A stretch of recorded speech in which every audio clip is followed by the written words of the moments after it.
কতক্ষণ ধরে দরজা নক করতেছি, তুমি খুলো না কেন? কই গেছিলা? আমি তো রুমেই ছিলাম, দেরি মানে কইতেছি খুলবো, হাতে একটা কাজ করতেছিলাম এই জন্য দেরি। হাতে একটা কাজ করতেছিলাম মানে আগে আগে দরজা নক করলে কি মানুষ আগে দরজা খুলে না কাজ করে? বাজার নিয়ে দাঁড়িয়ে থাকা যায় কি মাছ গরমের এটা? মধ্যে? হ্যাঁ, কি মাছ এটা? এটা হলো তেলাপিয়া মাছ। তুমি না তেলাপিয়া আনতে বললাম, হঠাৎ করে আবার তেলাপিয়া খাইতে মন চাইলো কেন? সব সময় একই রকমের মাছ খাইতে ইচ্ছে করে না, একটু ঘুরাই ফিরাই আনবা। এটা মুরগি। আর এখানে হইলো শসা, বেগুন, আর ওই যে সাগর কলা। আর ধরো কি কি আনতে বলছিলা? সব কি আনা হয়েছে? না আর কিছু না, এই হয়েছে এই হবে। আরো তরকারি আনছো না কালকে? কালকে হ্যাঁ। করলা আছে, তারপর পুঁই শাক আছে। যে দাম জিনিসপত্রে।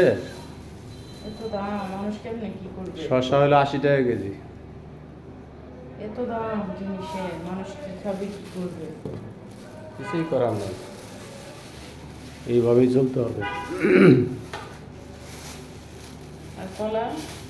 কলা 20 টাকা কেজি খালি। বেগুন 60 টাকা। কি 60 টাকা কেজি? জি। মুরগি হলো 160 টাকা কেজি। আর তেলাপিয়া হলো 280 টাকা কেজি। বেগুনগুলো সুন্দর না? সুন্দর, হুম। জানি না পোকা আছে কিনা, এমনি মনে হইলো তো ভালো হবে, এই জন্য নিয়ে আসলাম। এখনকার বেগুনে পোকা থাকে, যত ভালো বেগুনি আনো পোকা থাকে বেগুনের মধ্যে। মাছগুলো বের করে ফেলাম। দাঁড়াও, মাছের নিয়ে আসি আমি।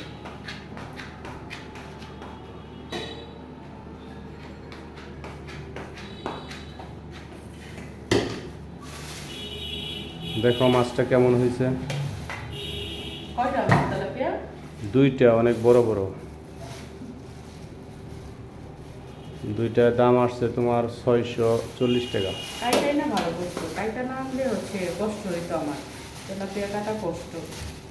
এগুলো কাটতে পারতাম, এগুলো বড় অনেক মাছ, অনেক শক্ত এগুলো, তেলাপিয়া সুন্দর আছে। কাটা যায় না।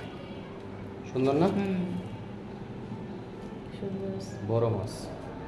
গন্ধ টন্ধ লাগবে না তো আবার?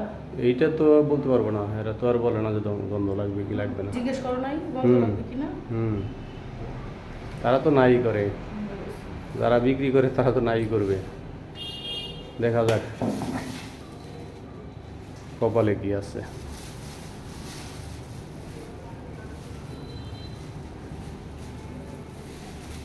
মুরগি একটাই আনছি আপাতত। তার সমস্যা নাই, আমার বাসায় আর গরুর মাংস আছে, গরুর গোস আছে। তেলাপিয়া এইটা ব্রয়লারটা শুধু বাবুর জন্য আনতে বলি আমি। বাবু গরুর গোস খাইতে পারে না, খাইতে চায় না। ও খালি ব্রয়লারটা খাবে, ব্রয়লারটা পছন্দ করে। একটু যদি কিনা একটু করে দেই, ভাইজা দিই, ফ্রাই করে দেই, তাহলে আবার ও খায়।